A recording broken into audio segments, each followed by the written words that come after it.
Welcome back to another college football podcast, the RPO podcast, your favorite podcast. My name is Jerome Jones. I'm here with the man, the myth, the legend. You already know who he is. He have it on his shirt, Mr. Ray Roberts. How you doing, sir? I'm good, Jerome. How are you? Doing good. This season is finally here. Yes. Ooh, I am so excited. Obviously we had week 0 already, and we're gonna be talking about that. But week 1 is here. We got a full slate of games. I can't wait. I don't know how to act right now. We got high school football started, college football started. We're just waiting for that NFL, which is coming in next week. I'm excited. I don't know how you feeling right now, Ray, but I'm over the moon right now. We're back. We're back. No, I'm excited, man. I'm ready to go. Of course, Notre Dame led off the season against Army this week, and I mean it's against Navy, so it was a good game. Yeah. From the fact that Notre Dame went out there and was able to run the ball, but we'll get into that later. Just again, for me, it was a good way to kick it off. I mean, I am surprised that like Notre Dame usually doesn't play in this week, so that part of it surprised me. But it was all a big event because they went over to Ireland and played over there. So Yeah, I forgot there was actually in Ireland, Dublin, I think it's called Yep. Dublin. Yep. That's pretty cool, man. To be a college kid, to be able to go overseas and play football and do what you love, I think it's great, man. Excuse me. But let's get right into it, man, because I don't want to waste any time. I just want to talk football. It's been too long not talking about football, just talking about spectics and what we think is going to happen and what teams look good. No, we have football. We do have actual football. We don't have to speculate anymore. It's here. So let's get right into it. We're gonna do the same things we always been doing, guys. So we're gonna talk about the recap from the prior week rather. Then we're gonna do a preview of the next week with our game picks. So if you guys like doing your game picks and looking at game picks, definitely check that out. We're gonna be doing that at the end of the podcast. Like I always say, this is an interactive podcast, so please make sure you put in your comments. We put it on the screen, and we'll answer anything you want to put on the screen appropriately. But we will do it. So let's get right into it. Week 1 recap, Ray, and let's talk about the first game real quick.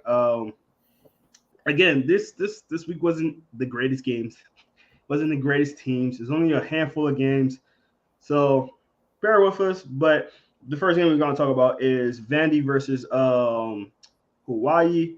So that was a tight game. Came down to the wire.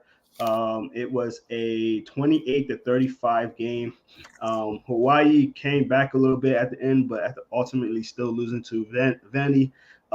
Is this a little bit more about Ray? Is this a little bit more about Hawaii, or a little bit more about tells you a little bit more about Vandy? I think it tells you that they're both actually quality offenses, both teams, and that they both have work to do in their defense, which is we could always easily say about this conference and these teams. So correct. No, I agree. It's just watching it. It wasn't a lot of rushing yards. It was almost 40 rushing yards on both sides. So the offenses were slinging it. They were just throwing the ball everywhere. It wasn't that many attempts on the attempts was okay. I mean, this one you had, well, if you're including the quarterback runs, you had 18 plus 6. That's 30, 24, 25. They had about 25 rushing attempts on the Hawaii side, and the Vandy side. It's about the same. So it wasn't that much running. It was a lot of passing. Very little defense, though. Very little defense. Yeah, again, not surprising, but we do know that, of course, AJ Swan had a nice game, the quarterback from Vanderbilt. Yeah. He only threw for 258 yards, but he threw 3 touchdowns, which is nice. And Shager, the quarterback from Hawaii, actually threw for 351 yards and 3 touchdowns, but also 2 picks. So I don't want to say that's the reason why you lose, but turning the ball over is never a good thing. So yeah, I mean the turnover, defensive will probably 85% of the time tell you how the game's going to end up. So if you, like you say, if you turning the ball over, then it's not going to be good for your team, especially when your defense is not is struggling, because when you turn the ball over, your defense have to go back on the field, and when your defense is on the back on the field, they have to be able to withstand the turnover and at least make it 3 points instead of a touchdown. So they wasn't really able to do that. Vandy really capitalized on those turnovers and won the game. Vandy was favored by 17. Yeah, so that was a part where they're not. Again, that's where the turnovers from the quarterback, though, like they're in this game except for them. Yeah. I mean, neither team. I mean, Vanderbilt ran for 70 yards. Hawaii ran for 39. So neither team really tried to even run the ball too much. So it was just whoever had the ball last type of thing, I suppose. Again, I didn't really. The only games I got to really watch this week, because I was away, was the USC, San Jose State, and the Notre Dame game, of course. Definitely. So these games, I looked at their highlights, but I didn't really chance to watch the game. So yeah definitely. I think I will watch them, but this week I didn't have that chance. So yeah, I think the part of that game that was exciting was the kick return, the 96-yard kick return by Jaden McGrawden. That was pretty sweet, and I actually opened the game up for Vandy. So it was a big difference. But I think these two teams, I mean, not showing much. If it was anybody else, I think the tables would be turned a little bit like that. And again, not the greatest games this weekend, so we didn't have much to grab from. So really, like you said, with McGowan with the big return, and then like the 3 turnovers without them plays, maybe Hawaii pulls off the win. Yeah. No, you're right. So it might be a little bit more telling of Hawaii than Vandy. Again, I wish I would have had a chance to really watch it, because it looks like it was probably a pretty exciting game to watch. Really. Yeah, it was a decent game. Again, I didn't watch this one either, honestly, but watch some of the highlights and stuff like that. That kick return was probably the biggest highlight. So sure, and some of the turnovers, obviously, but it was kind of a shootout in a sense too. So yeah, like like you said, no defense. People like scoring though, so that's always the thing, So I mean, definitely. I think really the only people that really like good defensive games are us, Drobe. Yeah, like you're a defensive guy at heart. I'm a defensive guy at heart. We enjoy offense too, but we like defense a little more. That's why I agree. We kind of pick on teams in certain conferences because they don't play a lot of defense. Yeah, that's definitely true. Yeah, if you're more defensive minded, then these games kind of annoy you in a sense, just because. There's a lot of different types of defenses too, though. Especially you could be a zone defense that kind of like lays back and waits for your opportunities, or you could be a blitz out happy defense that makes plays. Aggressive. Or to me, the best defenses are like the new, I hate to say this, like Alabama, the team that kind of can do a little bit of everything. Yeah. Georgia, they can pressure you one snap, but then complete coverage the next snap, and you have to have real athletes to do that, though. Definitely, no, I agree. I think it's a good dynamic to have. If obviously it's Alabama, but we'll see. I'm very curious on Alabama this year too, so we'll see how they do. Because of and Georgia a little bit, not at the same level as Ohio State, because they're all starting new quarterbacks. Correct. I think that the Alabama and Ohio State have bigger shoes to fill, even though you're talking about a guy who won a national title, 2 of them, but skill wise, the Alabama and CJ Stroud, those guys are true difference maker. Where Bennett was a guy who the team believed in. I use the old Jim McMahon thing. The Bears always won with Jim McMahon. Yeah, and even though it was a defense running team, for some reason they didn't play as well unless Jim McMahon was back there. Same thing with Georgia the last couple of years. When Stetson Bennett was playing well, he looked like a good player, but. Again, not the same type of player as a Stroud or an. Definitely. No, I agree. I agree wholeheartedly.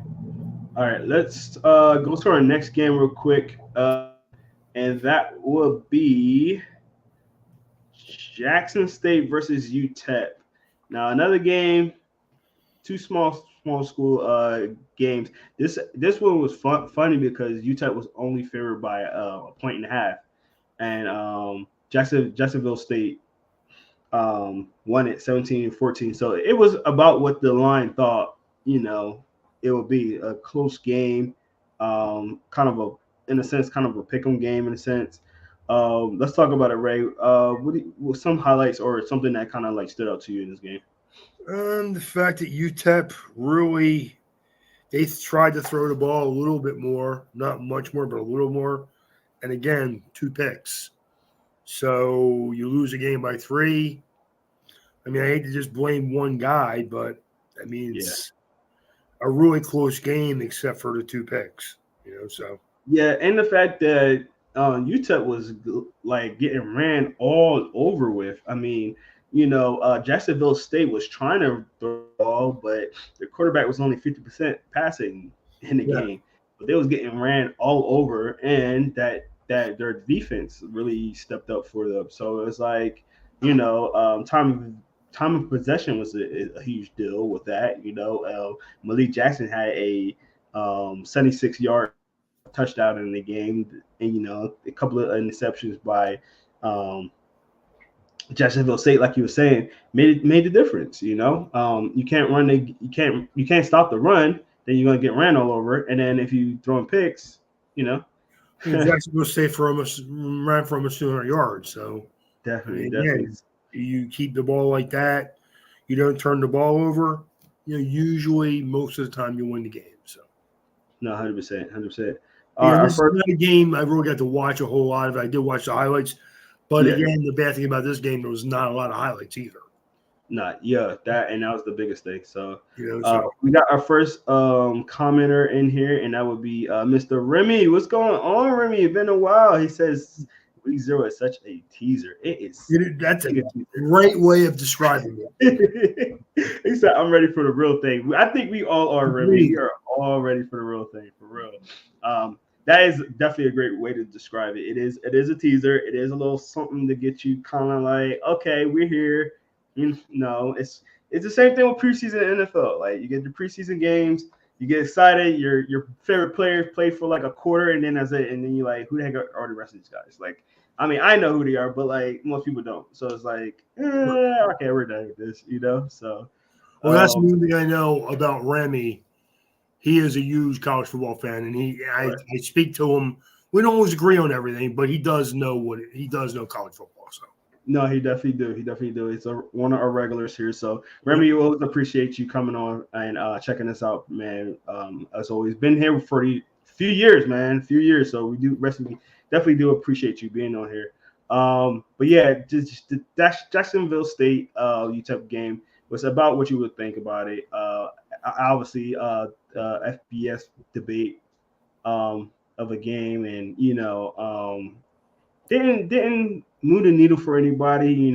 It's a game. If you watched it, yay. If not, then you didn't miss much. I mean, So I hate to say it again. Remy described it perfectly. It was like a little tease.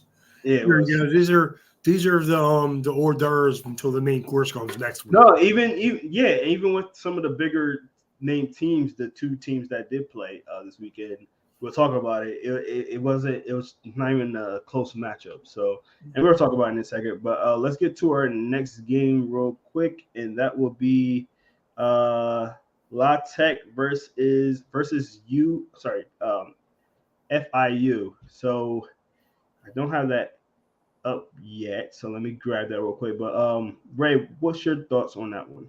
Again, a little bit of a sloppy type of a game. Mm-hmm. 22-17, so the score was fine. But I mean the quarterback, Bachmeyer for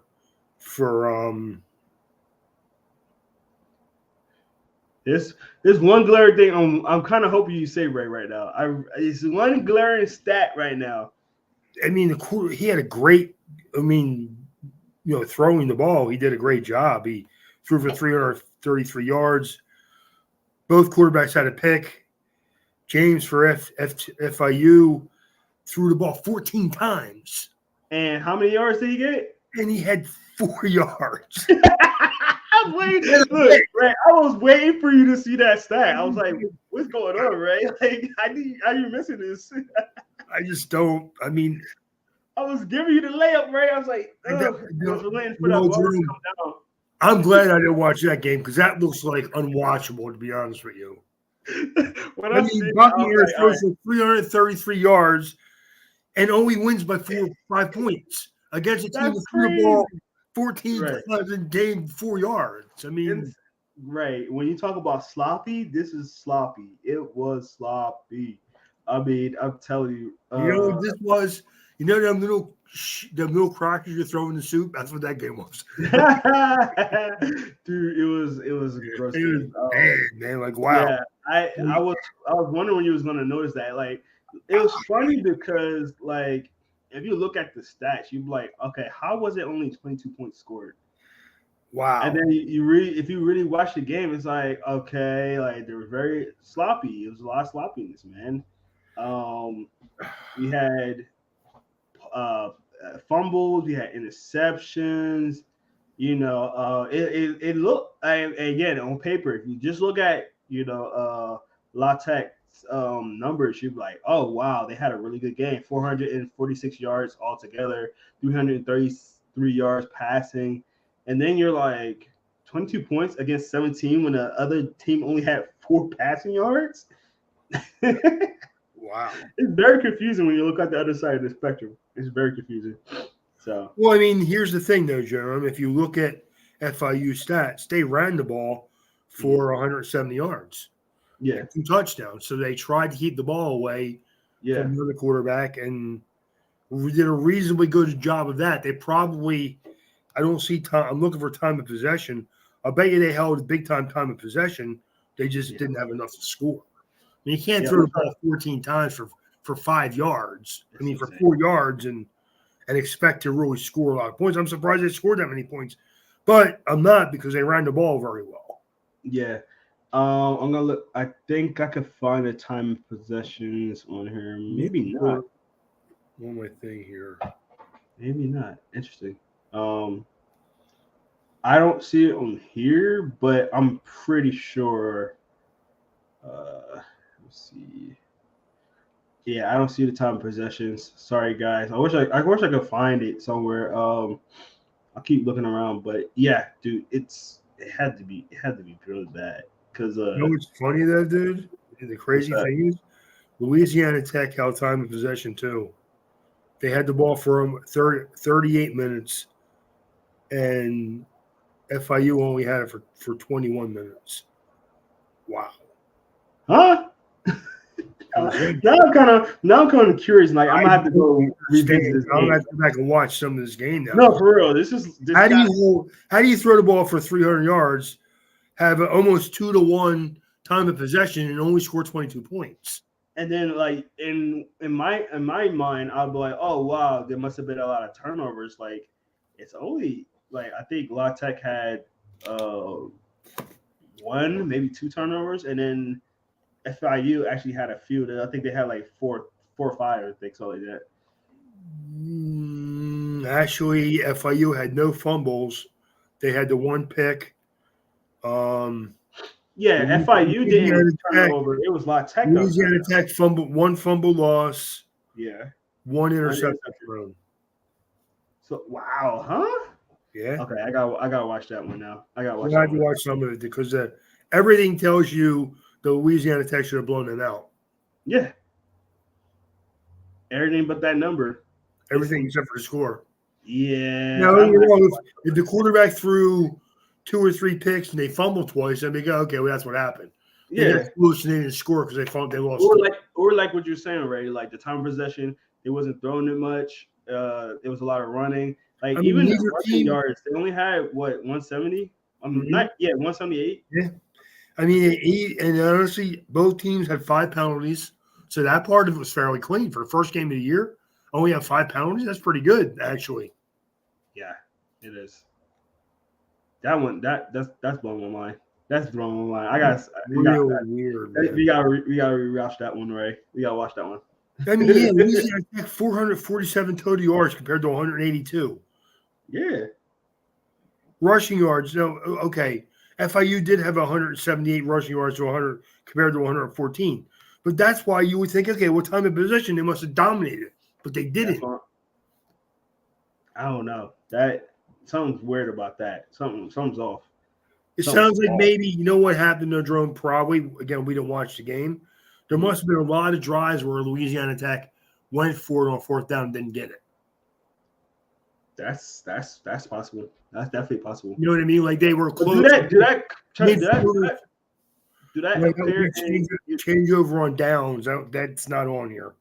That's what I'm saying. Like turnovers on downs, do that count as turnovers? Because if that counts as turnovers, that makes sense. No, but that's the thing. It makes sense. Like they would, because they thought again they were a favorite team. They probably expected they're doing whatever they want on offense, basically. Yeah. They probably figured, well, let's just go for it here, and they didn't get it. They must have not got it a lot because something was very sloppy because something was not going right. Score does not indicate what the yards do. Like another thing could have happened is that they got real close to the end zone a lot, and then either fumble. Correct. Now, that would make a lot of sense too. Yeah. And then, that would make sense. Yeah, because it wasn't like it wasn't scoring. Weird happened because again, almost over twice as many yards. Yeah. I mean, pass yards are 333 to 4. Mm-hmm. 4. That stat line is still and you still you didn't, and you basically, well, here you go, Jerome. First downs, 28 for Louisiana Tech and 8 for FIU. 28 first downs. It still don't make sense, though. First downs. Again, it does. They got a lot of first downs, but they didn't finish drives. Okay. They didn't score off of them. Maybe, missed field goals. Maybe. That could be it, too. That, though, either. Oh, I would if I see the kicker stats.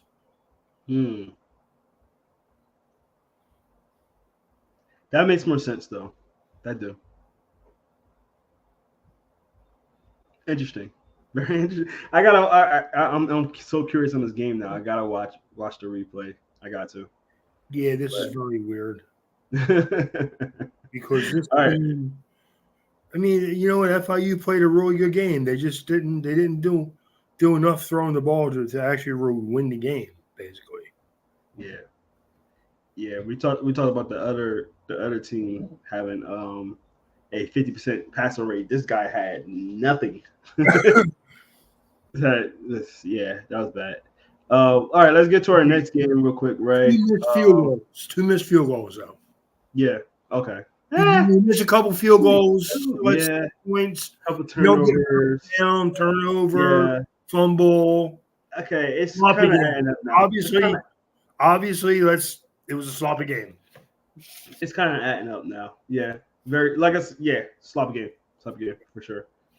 All right, let's get to our next game, Ray. Let's get to our 2 biggest teams. I'm not gonna say games, but 2 biggest teams going into this. USC versus San Jose State and Notre Dame versus Navy. But let's talk about USC first. A 56-58 game. It was funny, Ray, because at halftime it was only 21-14. Yeah, but you could see like, it was one of those games where it's your first game of the season kind of deal. It's gonna be probably close a little bit just because of that. He's still kicking off some of that rust, and then Caleb Williams happened. Yes, basically. Yeah, he went 18 for 25, 278 yards, 4 touchdowns. Off air, Ray, we were talking about one of his plays. Can you kind of describe that play for me, Ray? He takes the snap, drops the ball, bends over, picks it up, basically steps up and throws the ball 75 yards with a guy in his face. Yeah.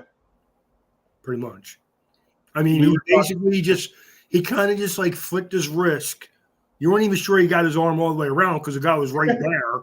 yeah, He threw the ball 75 yards in the air. that's some Michael Vick stuff.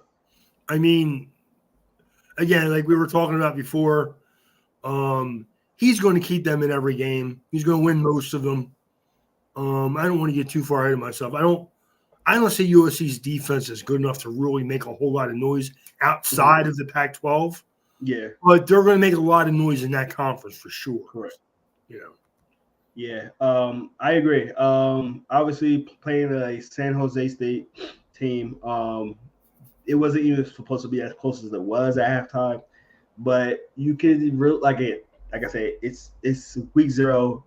You getting off the rust, but I can really see this team excelling, like you say, especially in the Pac-12, where, and we always say this, right?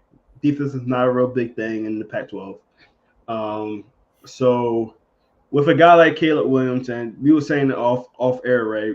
Just give him the Heisman now, because like he already got the hype behind him. Everybody knows that he's the guy. He's working to be that first overall pick.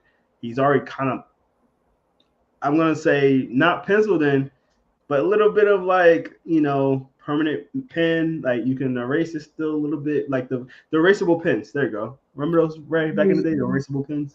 Honestly, with the fact that Alabama, Ohio State both lost their starting quarterbacks, and they were basically his biggest competitors for the Heisman the last couple of years. Yeah, it's going to be up to see who was the next guy that steps up and shot. But honestly, right now, Coy Williams is the number 1 player in college football. Yeah, Caleb Williams is here. The next guy, which is Drake Mays, is like down here. It's like a big gap right now. So, I mean, somebody's gonna have to literally pry the freaking Heisman out of this man's hands. Like he has to do either something crazy or, knock on wood, injuries. That's the only way I think that somebody take that from him. The shame of it is that with their defense, if they were a decent defense, they would have a real shot at everything. But I worry about. I mean, let's face it, man. Like Quali Wood Conley, who's a good running back, ran for 108 yards and 6 carries. Yeah. I mean, they ran the ball for 200 yards, scored 3 touchdowns. I mean, like USC has a lot of work to do on defense, but their offense is going to keep them in every game. And Caleb Williams, again, best player in college football. There's no one, like, honestly, the 2 guys that were right there with him are now playing in the NFL. See what happens. Definitely. No, I agree. Anything from the San Jose State side kind of like impressed you, though? Because, again, they were in the game. Anything that kind of like stands out to you, right? No, I think that their offense looked good. It really did. Their defense didn't do a whole lot, but it wasn't horrible. What it was Caleb Williams is just so good. I mean, a play like we talked about where you would think, oh, that's going to be a negative play, right? He fumbled the ball, but no, it's a 76-yard touchdown pass. No, I agree. But their offense played well. Yeah. Cordero, their quarterback, played well. Only threw for 200 yards, but 3 touchdowns, no turnovers. I mean, he had a good game. It wasn't great. It was good. They ran the ball really well. The problem is, can they do that against the Utahs and the teams that play a little better defense than this team? Yeah. We'll see. We'll definitely see. And I think that, a San Jose State should be proud of themselves, being that, USC ranked number 6 right now, should be proud of themselves as far as, how they performed in that game. I will say this, though. USC was talking about Addison. They might have a better receiver now, and that will be Zachariah Branch. He's a boss. He's very good, man. And Taj Washington, very explosive guy. Taj Washington is very good. He's actually the one that caught that long touchdown pass. Yeah. So he's very good too. But they're good. Again, Yeah. USC is going to And, score points, and they're going to be in every game because they can score points. yeah, and Zachariah Branch had that 96-yard kick return as well. He So did, and he so is very electric. we know how good USC's offense is going to be. Mhm. They ran the ball fine too. They had like 160 yards rushing.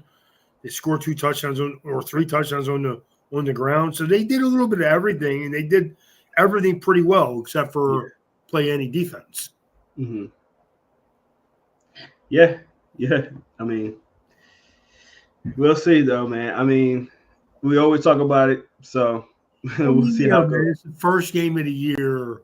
Yeah. Every team has a lot of work to do, and if USC wants really a dream of winning a national title, which I know that's something that Caleb Williams wants to do. Mhm. Talked about it last year, wanting to win a championship before he leaves Southern California. Again, I'm not rooting for him, obviously, because I'm not going to root for him. But Yeah. I root for great players, and he's a great player. The kid's a great player, and he's going to be the first pick in the draft. Yeah. Yeah. It's gonna be exciting to see what he does this year for sure. Yep. So, all right, let's get to Mr. Ray's favorite team, and that will be Notre Dame versus Navy. So again, a blowout game, Ray. I know that you was watching it, and I know you wasn't expecting a fun, close game, but obviously, second biggest team that played this last weekend. They were favored by 20 and a half, sorry. Overseas. What did you see from this team? Again, take it for the grain of salt because they're playing a Navy team that's not up to par. But what did you see from your team that impressed you at least? I think that Notre Dame has some that Ultra Guessame is what I thought he was. Mhm. They're going to run the ball. Yeah. They ran the ball very well against Navy, and that's the one thing. That was the one thing I wanted them to do against Navy because Navy is a really good team. Mm-hmm. Navy is a top 35 team against the run last year of all college football teams. Yeah, I So know that. that's pretty impressive that you ran the ball that well against that team. Yeah. And I'll be honest with you, I was kind of proud of how they played in the Mhm. second half of because we could have ran the score up, man. Yeah. We didn't. Notre Dame doesn't usually do that, and I was proud that Marcus Reedman chose to take let's just get a nice win. We had a good experience. Keep everybody healthy. Everybody healthy. I mean, Yeah. this is one of the worst games for me, to be honest with you, Jerome, because I respect the cadets, Mm-hmm. all of them. Yeah, you I said remember every year. them playing Baltimore last year Mhm. against Navy, and guys up behind me, and I'm like, and because we played really bad against Navy in the second half. Yeah. We had a 38-13 lead again, 35-13 at halftime lead last year, and won the game 38-35. So we played like crap in the second Yeah, half. I remember that. There were Notre Dame guys behind me. One guy goes, break his leg. I'm like, dude, that guy's going to be defending this country 3 years from now. Calm down, okay? But Yeah. I understand it's a football game and you want to win, and we play like The crap. intensity gets to you and stuff. I mean, for one, I never root for injury. Yeah. Not any level of football. I don't like injury. I'd rather beat a team with their best players on the field than walk in the back door, as they say. I don't like that mentality, and I don't like rooting for young kids to get hurt. So Yeah. it was again like Remy said, it was a nice little taste of college football, but it wasn't what I'm looking forward to. Definitely. Did you feel like you've seen what you need to see out of Hart? I did. I saw Sam Hartman run an efficient offense. Again, was 19 of 23, 251 yards, 4 touchdowns. What I saw better than that was Notre Dame's offensive line is solid. Their tackles are good. Their center is good. The 2 guards are young guys that need to prove themselves. And what you saw last week is a couple of times those guys missed a block, and Sam Hartman didn't sweat. Yeah. Last year, guys would have been running around trying to get away from that guy. And Sam Hartman was like, oh, you're running, okay. And just kind of stepped up and just threw the ball. Yeah. His first touchdown pass was a little deep post. It was a beautiful throw. Yeah, I think that's his best attribute. Beautiful throw. Yeah, I think this is best attribute. Actually,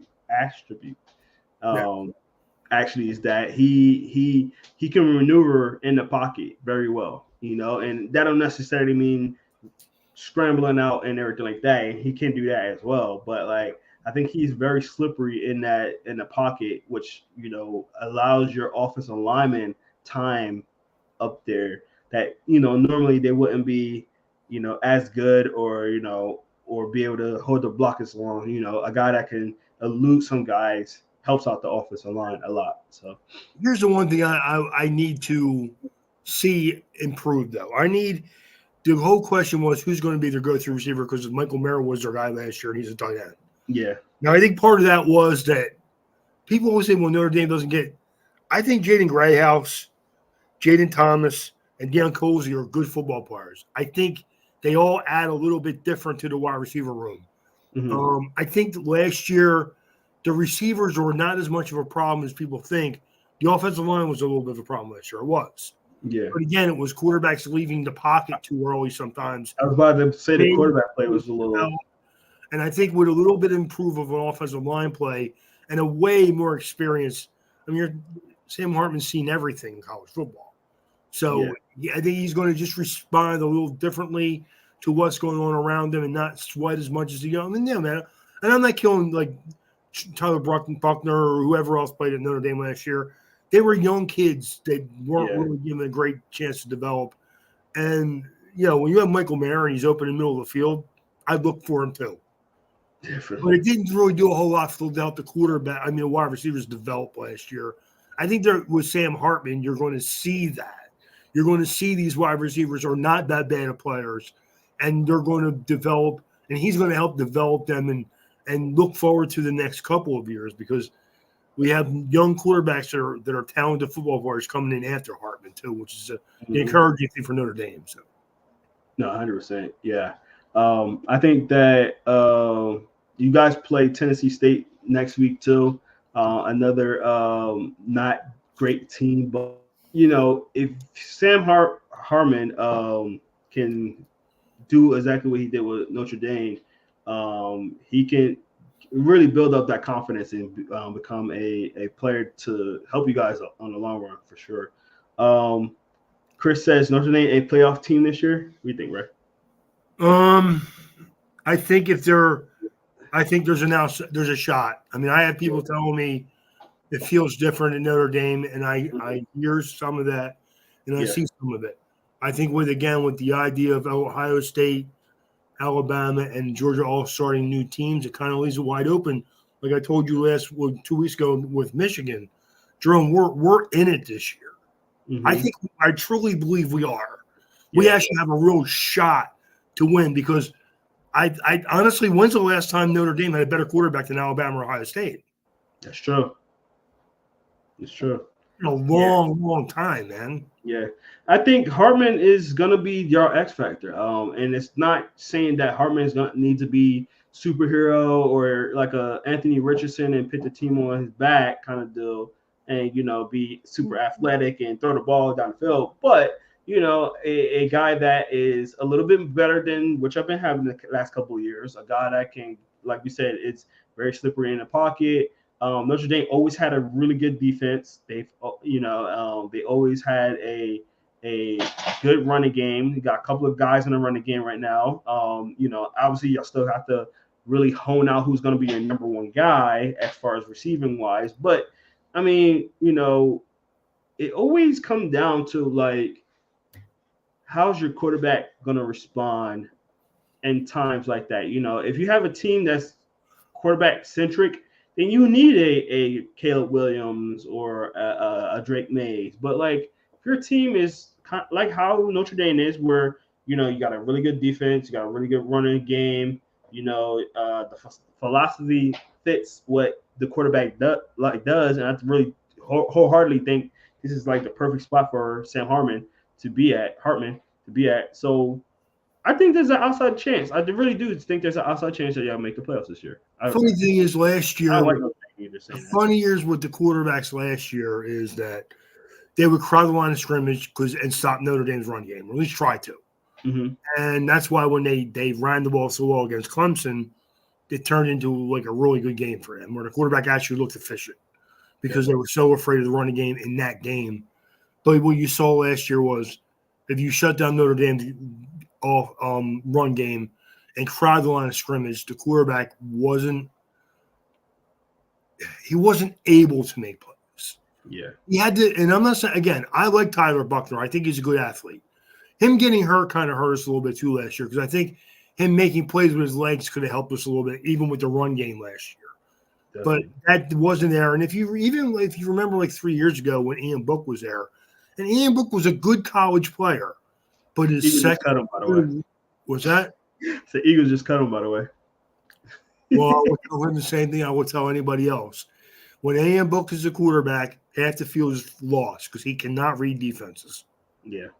So again, when you had a good offensive line, a good run game, a great tight end, Ian Book was fine.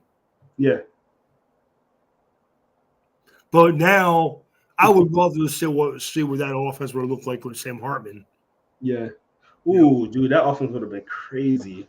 Yeah, I mean, now you look at like again, I love the question, and honestly, Chris, ask me that 2 months from now, because right now I want to say yes, but 2 months from now, after we play Ohio State and we play USC, Yeah, because then we'll know really what kind of team they are.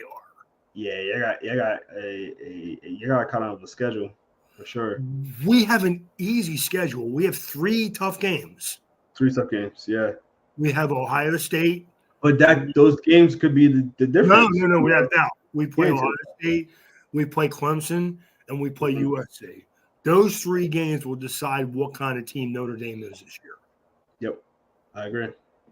So, all right, Chris, thanks for getting on, man. We appreciate you. And just like Chris, if you got any questions, anything you want to put on here, definitely put that in the comment section below. Either if you're on YouTube, Facebook, I think we're on Twitter as well.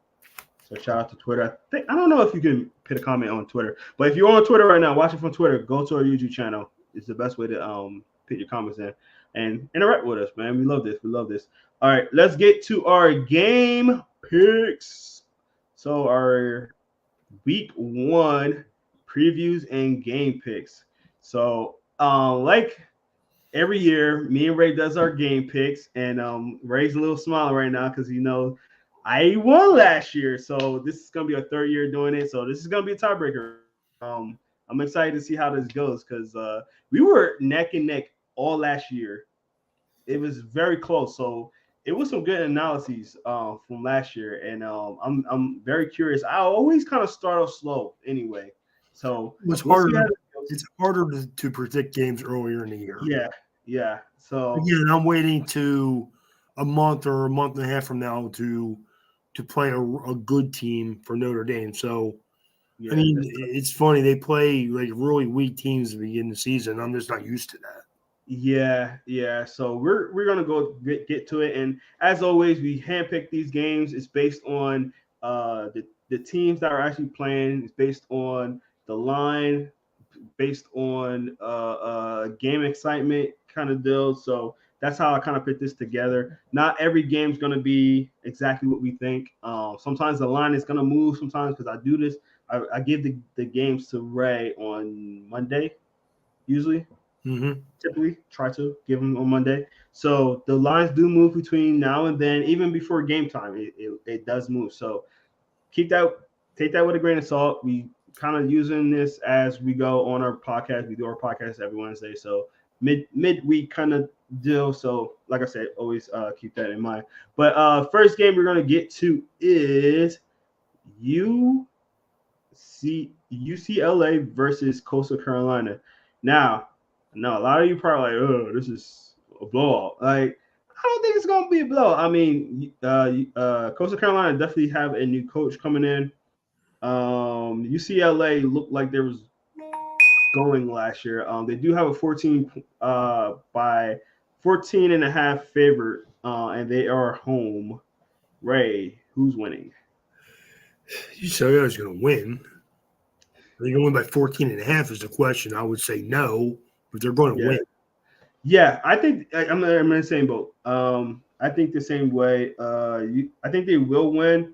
I'm rooting for Coastal Carolina this year. Definitely. I want to see my guy Grayson McCall come back and have a good year and prove why a lot of people had him high in the draft early in his career. Kind of fell off a little bit just because he lost so much talent around him as well. I think last year he got injured too, if I'm not mistaken. Mhm. So his name kind of, when you at a small school like a Coastal Carolina, your name is gonna kind of like disappear a little bit when you're injured or you lose talent, that kind of deal. So Unless you talk to Jerome or Isaiah Likely. I was all over Isaiah Likely. I remember. I'm telling you, that kid. I knew he was gonna be an NFL star, and he looked like he's gonna get more snaps this year for sure. But yeah, He's hurt right now, so he's going to get a shot. yeah. So we'll see. We see, but I think UCLA is a different type of breed of team this year. I think they're gonna be a team that we might have to watch out later on. I mean, during our preseason evaluations, we both thought that UCLA had a chance to be something special this year. I can't wait to see if Dante Moore plays. That's all. I've not heard his starting. I didn't hear anything. Right? Nah. I didn't Well, hear they're anything. not going to tell you till they have to. Yeah, exactly. Let me look at this Every preview. football coaches, they think they're nuclear. They're like mad scientists or something, dude. Yeah, and like you said, in a second. Like you said though, Ray, it is a quarterback battle between him and what's his name? What's the other guy's name? Gathan Ether, I believe. Yeah, Gathan Garber. So. Yeah, the fact that we can't remember who he was right away tells you all you need to know. Yeah, I honestly think that Dante Moore will start. I do. I think that's the carrot that Chip Kelly put in front of him that maybe Oregon wasn't willing to do because they have a solid starting quarterback. Yeah. As of right now, I'm reading this article real quick. It's saying that as of right now, Gapers have got all the first team reps recently. So I'm So glad for him. Let him go 3 and out twice. say again. Let him go 3 and out twice.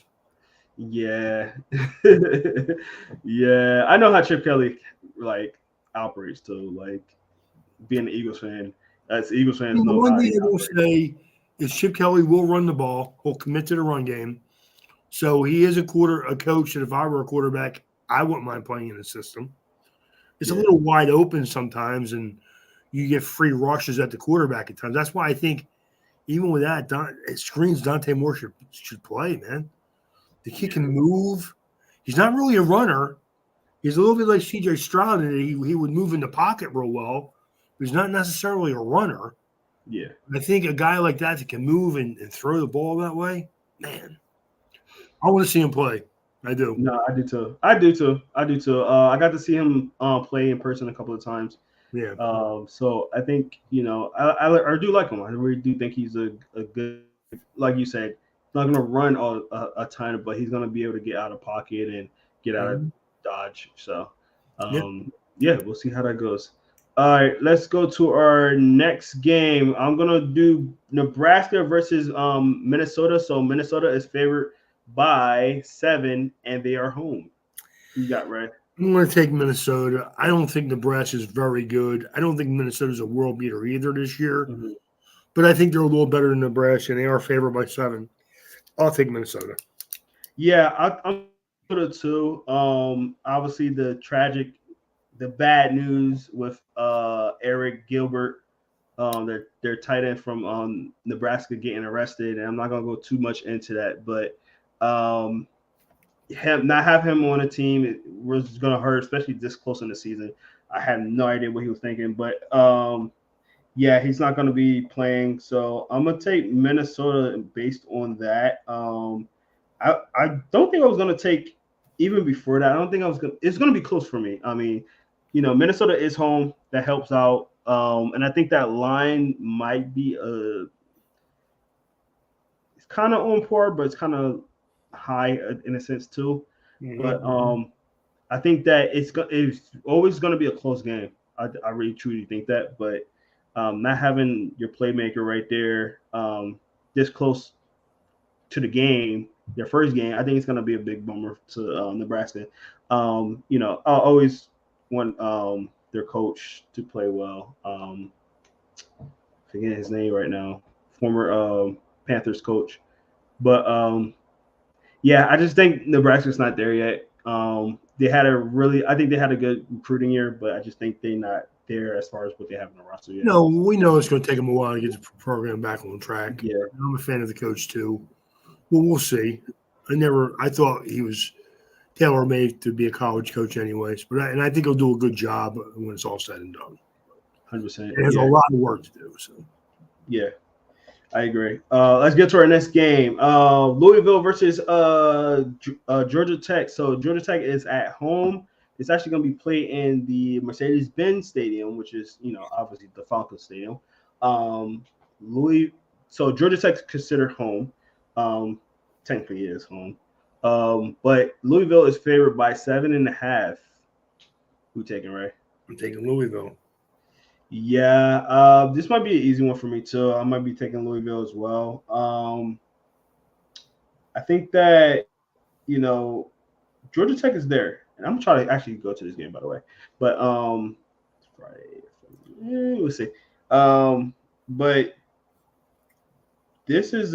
I think this is a game where, Georgia Tech is a team that is pretty good. I think they got some talent there. They had a really good recruiting session this year, but I just think they're not there yet.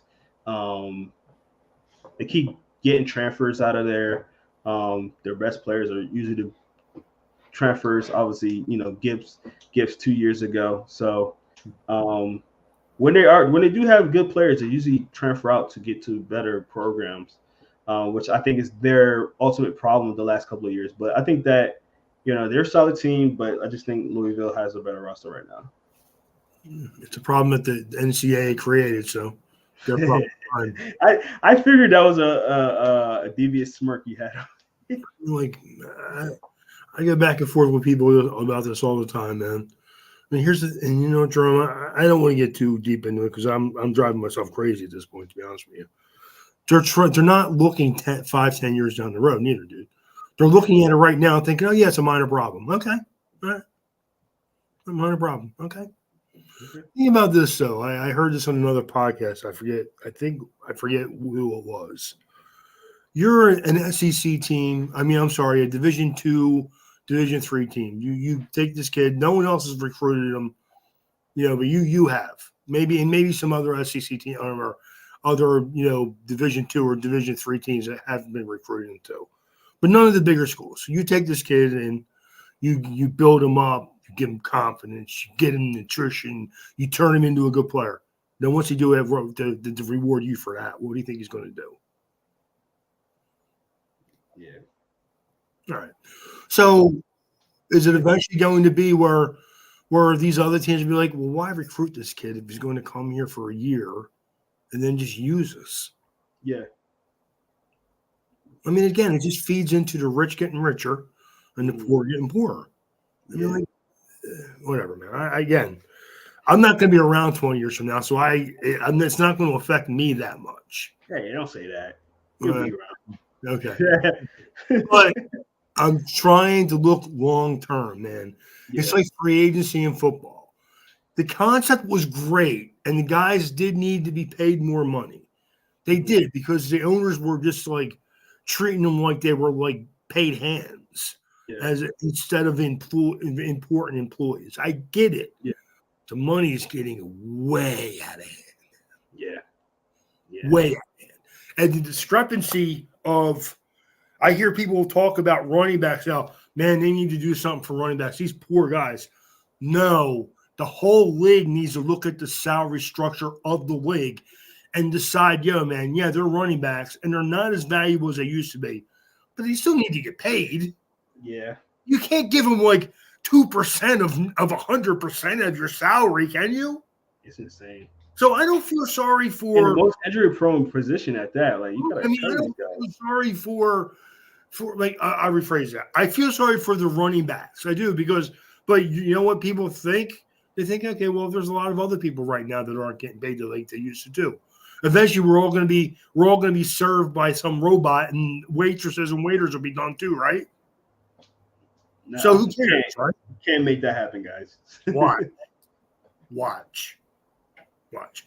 And the problem is the workforce is just as responsible because no one wants those jobs anymore. That's So if you true. take them jobs, it's just because you're just doing it to collect a paycheck. Yeah, And that's great, man. It's great. It's not the way I would want to live my life, but it's great. definitely. All right, let's move on. We don't have a lot of time, so let's get to some of these other Yeah, games real quick. here's a little The quick. TCU versus Colorado. I figured I didn't think this line was going to be as bad as it is, but TCU It is is. favored by 20 and a half. I know, Ray, you have high hopes for Colorado. They are playing away. What's your thought on this game? I'm taking TCU. I don't think they're going to cover 20 points against Colorado. At least Hmm. I would hope not. But I mean, they are favored by 20 and a half, so I have no choice but to take them. So, yeah. Yeah.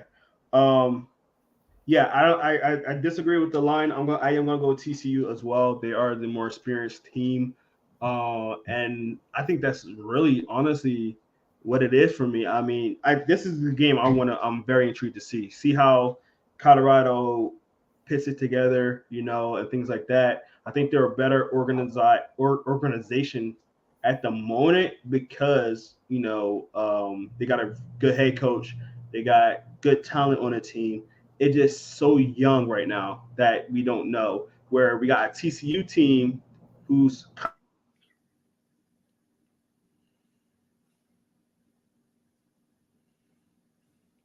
Okay.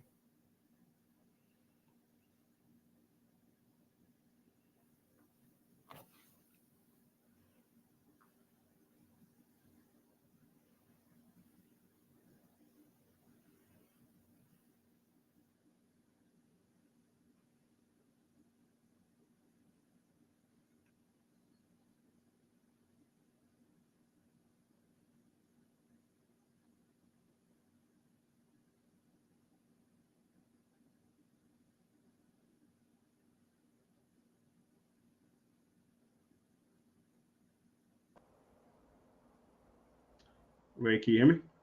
I hear you There now. you go. Gotcha. I hear you a second Um, ago. yeah, I don't even know what I was talking about. So I think I was just saying that TCU's team was very young, and with losing so many players to the NFL draft this past year, but they still had some of the same players that went to that national championship game. They had some better experience. I am going to be tuning into this game. I don't think that spread is fair though. That's a lot. That is it. We'll see what happens. But we'll see. Definitely, definitely. All right, let's get to our next game, which will be Purdue versus Fresno State. Purdue is favored by 3.5, but they are home. What do you think about this game, right? You know what, Jerome? I'm going to take Purdue. It's a close line. I think Purdue's a little bit of a better team, even though they did lose some players last year in the draft. I still think they're going to be good enough to beat Fresno State. Yeah, I'm actually going the opposite way, Ray. So this is the first time this season Yeah, disagreeing. I'm going Fresno, and the reason is that Purdue usually doesn't play to their competition. It's a known thing. They don't play the competition. Fresno State has a solid team this year. I like their team. Purdue, like you said, they lost some pieces.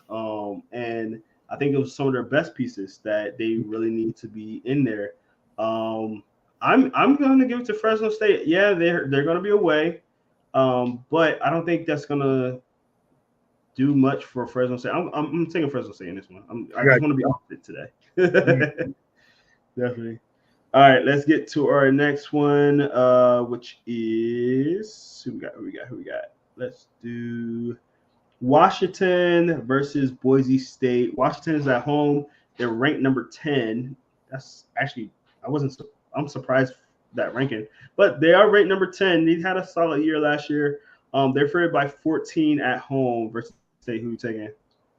I'm going to take Washington. I do Yeah, think that Boise State is a good team, but yeah, I think Washington is an underrated team. I think they're going to be good this year. yeah. I agree. I'm taking Washington as well. I think they are an underrated team.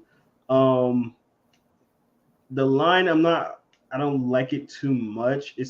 I don't like I would lines that big this early in. yeah, I would give it like a 10. If it was 10, I would be like, okay, I that feels agree. a lot If it better. were 9, I'd be all over Washington. Yeah, But at 14, I'm looking like a closer to within maybe one or two score of a difference in the game, to be honest with you. Because Boise yeah, State is usually a pretty good team. So correct. I agree. All right, let's get to our next game. We got North Texas, who's going to be home versus Cal. North Texas. I'm sorry, Cal is favored by 7, being the away team. Who you taking? I'm going to take Cal in that game. Yeah, I'm I'm going to taking Cal too. Cal. I don't think either of these teams are really good teams, me neither. honestly. So I wouldn't be surprised if this game go either way, but I think Cal's the slightly better team. Actually like next North Texas. They usually produce some guys that I like a lot on our teams, some dynamic players. But um, I Cal had a really good defense last year. They did, and I think their And I defense think is still going to be pretty good, though. correct. Yeah, I think the defense is going to continue what they did last year. It's really the offense Again, that's right. been a That's problem. why, again, I like them to win the game. And Mhm. I think they'll win by close to 7. I'd Yeah, probably say 6, 5, maybe, to be honest with you, because they're not a great team. But I think they'll keep, and North Texas does have some good athletes on it. I think it'll be like Cal's defense will just do just enough to hold on for a win. So, no, I agree. I agree. Next game, we're going to talk about Houston versus UTSA. Houston is at home. They are not favored. UTSA is actually favored by 2. So who are you taking here, Ray? I don't really like that game at all. Um, I'll tell you my pick. I'm taking UTSA. Simply because Houston lost a lot of pieces. They lost their best wide receiver, who had over 2,000 yards last year. They lost Toon, who I think don't think to. I'm not. I wasn't a big Toon fan. I wasn't a big fan of their quarterback last year, but they do some stuff. He had Tank. I think they lost 2 receivers, if I'm not mistaken. So their offense is fairly young and new. And I think UTSA has a solid team. They got a couple of guys in there that I think are going to be very underrated, and I think there might be like 2 guys that might go to the NFL on that team um, coming up. They got some talent on that team. I'm taking UTSA. I'm going to take them too, Jerome. I just don't. Again, I don't trust. I don't trust Houston in the game. They did lose a lot of players. Um, and their quarterback, I'm not a huge fan either, but he Yeah, played well for them. So, yeah, so I'll take UTSA. And I think they did lose their best 2 receivers last year. So, mhm, again, if Houston played a better type of defense, I would take them in this game. But yeah, I don't. It says something about the fact that they're home and they're not favored. So, yeah. No, 100%, 100%. I agree. All right. Let's get to our top 3 games of the week. We're gonna start off with UNC versus South Carolina, the in-state robbery. I'm sorry, not in-state robbery, but the Carolina robbery. Um, South Carolina is at home, but I'm sorry, UNC is favored by 2.5, which they are ranked actually 21 right now. Ray, who are you taking? Wow, that's a tough game. Yeah. I'm going to take North Carolina. I do like South Carolina, but again, South Carolina lost the start their best corner last year, their best defensive lineman last year. Yeah. We'll see, man. I'm Yeah. taking North Carolina. I know I'm a little bit of a Mac Brown guy, so it is what it is. A little. You like that guy. That's your I guy. do. Yeah, I'm gonna. I was mad that you picked UNC because I picked them too. When there's a close game to me, and I think there's really two good teams, I always start looking at the quarterbacks. I did the same thing last year, and obviously, Drake May. I think he's gonna be a good quarterback. I know you're not too high on him. I know you say you like him, but you're not super high on him. I think he's gonna be a good quarterback. I do want to see more of him. I think this is a great him in that program to get on the right ship and really look good this year. So I'm very interested to see how he does this year. For I sure. think Drake May is a good quarterback and a good player. Yeah. My only problem is anybody thinks he should be drafted or could be drafted for Calvin Williams. They're just wrong. That's all. Oh yeah, yeah. That was my thing. It wasn't that I didn't like him. Well, it was a thing that they were saying like those two quarterbacks is going to be duking it out for the first spot, but you know, Yeah, it's over. you never, Man. yeah, It's over. you never know, though. You never know. I mean, we've seen some. Yeah, I crazy know. stuff I know. before. I know. I know. I know. I know. I remember what's his name? The kid from Brock North Purdy. Carolina. No, the kid from North Carolina was taken before Deshaun Watson, and Oh yeah, that really worked out well. And Patrick yeah, Mahomes, that was yeah. brilliant. Yeah, that was horrible. All right, so last two games, real quick. I think this might be my circle game on this one. LSU versus Florida State, number 5 versus number 8. Florida State is home, but LSU is favored by 2.5. Right? I know how you feel about this team and their coach. Who's winning? Taking LSU. I don't really want to, but I think that Florida State beat them last year to start the season off. Mm-hmm. I don't think LSU will let it. They shouldn't let it happen again. Now, me saying that, I'll probably root for Florida State to win the game, Yeah. but I think LSU is a little bit of a better team still. They are. I do agree. I like FSU's quarterback though. I do, and I like their overall talent, but Yeah, until they show me they can play consistent Florida State football, correct. you can't assume they're going to beat LSU again. Yeah, I really do like this game. It's probably going to be the game I'll make sure I watch this week. There are actually But some good games this week, though. I like that game. I like the UNC South Carolina game. yeah, I like Washington Boise State, and honestly, we haven't talked about the game that I like almost as much as this one yet. So yeah, and let's get to it. The Utah versus Florida game. So I let this last on purpose. Let this last on purpose. I'm trying not to start a bad streak with this team this year. With that being, there's one thing that I heard today that's gonna make my decision a little bit different. So let's get to it. Real quick, the Utah is playing Florida. Obviously, Utah will be home. They are favored by 4.5 at home versus Florida. There's one thing that little bit of news that I heard though, Ray. I'm not sure if you heard it, but it involves Cam Rising. He will not be playing this game. really, Yes. So he's still injured from his injury from the Rose Bowl game, which was his shoulder, I believe. He would not. The news literally came out today. He will not be playing this game. The funny thing is that the line did not move at all when that happened. Very interesting. that is So I'm not too familiar with their backup quarterback. I know that they was going to use kind of a 2 quarterback system in his place. Their third quarterback is they're more dynamic quarterback. Again, I'm saying their quarterback because I don't know their names offhand. But he is out. So do that change your decision, Ray?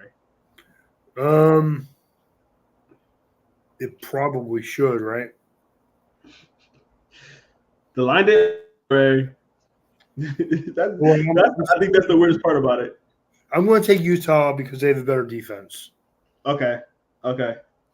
And I think that might be the factor that they're not moving. I don't know if well see that part makes it hard for me because I look very highly of Cam Rising. I think he's a really good quarterback, very good for Utah. And I think he can get drafted, not high, but he can get drafted in the mid rounds. Um, Without him, I think this team don't look super different, but it's just that I don't know the other quarterback. So I'm going to slightly, and I hate to do this, and maybe this might change their fortune. But I'm gonna go with Florida just because there's so much unknown with Utah, and I know what I'm getting with Florida. Even though they got a new quarterback in, I have a better sense of what they can do than Utah with their quarterback getting announced not playing so late in the week. That makes sense. So I'm gonna say that because now and I'm pretty sure Cam Rising wasn't practicing anyway, so they did get to practice with their backups the whole time. But with the news being so late, it being Wednesday, because that happened midday today. So usually they practice Thursday, they have run throughs on Friday, and then they have the game on Saturday, and they're home. So they had that run through, they don't have to travel. But I don't know. I think it's gonna be a good game still. I really do think it's a good game. I hope they do win. I do like Utah, but just the fact that they won't have their quarterback, I don't know. I don't feel comfortable right now with it. Can't tell you they have Brandon Rose, who's a freshman, who's actually a talented player. Yeah. Freshman. So. That's the kid that's saying that he's going to be in the rotation. They got their other quarterback who has more experience. They're going to be using him as the primary quarterback. Like I said, they're going to pretty much use a two-headed quarterback system and then throwing their freshmen in here and there. So we'll see. I mean, I think the quarterback again, I can't remember his name, believe he did play in the Rose Bowl after Cam Rising got injured. They lost that game, and I think they could have definitely won with Cam in there. So, I mean, and it's a different situation when you come in fresh off the bench, thrown into a big game like that. It is a different scenario, but we'll see. I think this is gonna be a fun game. I think all the last three games we talk about definitely gonna be fun games. No more teasers, man. No more teasers. So we got some bangers. Also, that he's from Georgia. And he's a 4-star prospect. Really? Yeah. So he's a talented kid. Just a matter of. I mean, I'm going to stick with Utah. I took them. I'm going to stick with them. I like their defense. Yeah. They did lose a little talent on defense, though. So, they did. That's always why I worry when I look at defenses early in the season. They usually don't play that well. Again, it's the early in the season, man. It's hard to tell. What you're going to get out of them. I mean, like you could ask me what I think about every team in college football. I'll tell you the same thing. I'll let you know in a month and a half. Yeah. You know what I mean? If they're really good or if they're just okay. You know what I mean? But again, I think that Utah is a good team. They usually run the ball fairly well. Not having Cameron Rise is going to hurt them. I'm surprised that the line hasn't moved, to be honest with you. I would be surprised if it's not down to 2.5 by game time. Sure. Of course, would make me to lead towards the other team, but I have Utah. No, I agree.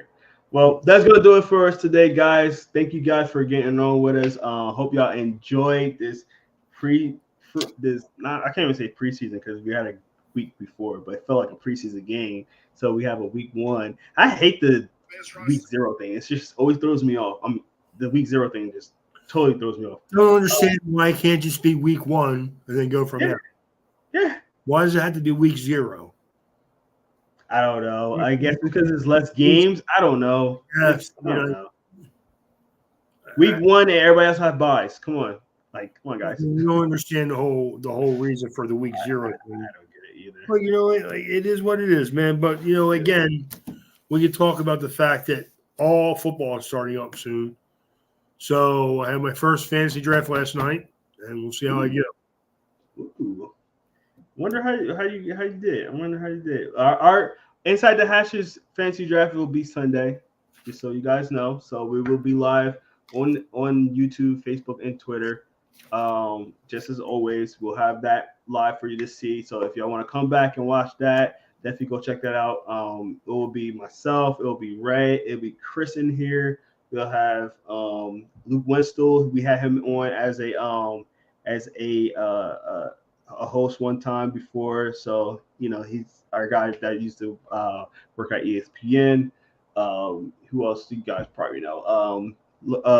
Avery from the Area Podcast. We're gonna have Juan from the Area Podcast. Juan is actually back because he didn't play last year, so Juan is making his return. We're gonna have Coach Darren, Darius. Get ready, the Baltimore. whole crew. What you say, Ray? Get ready, Baltimore. He's gonna draft everybody, man. So he almost had the first overall pick, and I was like, oh no. That would have been bad. Lamar Jackson, first overall pick. Yeah, man, you can like whatever team you like. No problem. I feel you. I don't understand the love of the quarterback but I don't understand the love of the quarterback. That's all. But you know what, man? He's not the only one. I hear a lot of people telling me I'm wrong about him all the time. Eventually, he's going to prove me right, though. It's all good. Yeah, true. Definitely true. But that's going to do it for us today, guys. I hope y'all enjoyed. Please hit that like and subscribe button. If you see that QR code right under Ray and right next to me right here, scan that. Let me get out the way a little bit. There you go. You can scan that QR code right there. You can find all social media on Instagram, Facebook, and Twitter. Help us get to that 10K on Twitter. We're going to be almost there, baby. Hit that like and subscribe. Go on Twitter. Follow us on there. We have great content. We'll be talking sports all season long, all year long. That's all we talk about is football. This is a football podcast. It's a football company. So if you love football, invite your friends, share, like, comment, comments in the YouTube channel. We will comment back. We comment back on every comment. So make sure you do that as well. If you have any questions, anything you want us to talk about your team, you want to maybe get some lineup advice. We had a couple of guys last year that had asked us about game picks and stuff like that. Put your comment in there. We'll help you out as much as we can. So that's going to do it for us today, guys. My name is Jerome Jones. That is Ray Roberts. Thank you guys so much. Hope you guys have a good one. Peace out. Stay safe. And we see you next week. Peace.